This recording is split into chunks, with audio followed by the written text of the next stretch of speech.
história da língua. Vamos viajar com a palavra linguística em roda e câmara.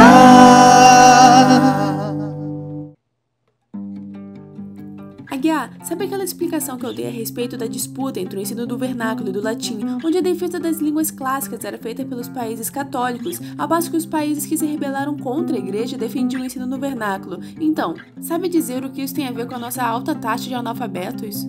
Excelente questão, Coelho. A resposta a isso de fato tem tudo a ver com o que você explicou, já que é mais uma terrível herança da colonização de Portugal. Retomando de lá de trás, tendo como base a sua explicação anterior, lembre que tanto o pensamento iluminista quanto a Revolução Francesa, por volta da segunda metade do século XVIII, espalharam a ideia de que o Estado deveria proporcionar uma educação pública comum a todos, ainda que só tenha acontecido efetivamente no fim do século XIX, e mesmo assim por conta da demanda do desenvolvimento tecnológico da indústria, fruto da ampla industrialização dos países europeus. Em vista disso, filantropos, utopistas e até os próprios industriais são obrigados, pela realidade, a se colocarem o problema da instrução das massas operárias para atender às novas necessidades da moderna produção de fábrica, sendo que Portugal e Espanha eram as maiores cidadelas da Contra-Reforma, ou seja, não estavam apenas à margem de todo o progresso educacional, como iam para o polo oposto, chegando a instalar as mais retrógradas, cruéis e ativas inquisições. Portugal, por exemplo, mesmo já no século XVIII, ainda condenava pessoas à fogueira, a ponto de gerar espanto na própria intelectualidade europeia. E isso só mudou nas últimas décadas do século XX,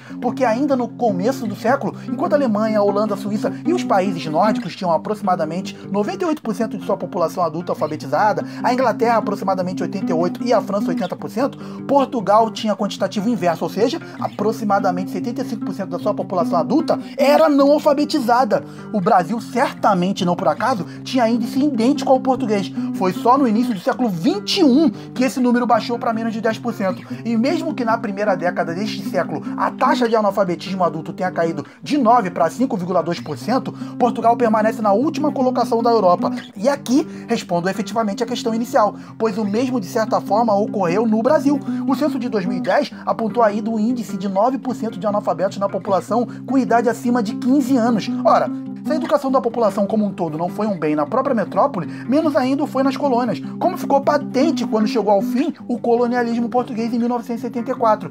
Só uma ínfima parcela da população dos territórios colonizados estava alfabetizada e tinha tido acesso à educação formal básica. Esse quadro deixou nu o tão propalado discurso da missão civilizadora, tantas vezes repetido pelo colonialismo europeu como justificativa ideológica para suas ações na África e na Ásia. Nossa, entre Rosa e Câmara a gente viaja na história da língua.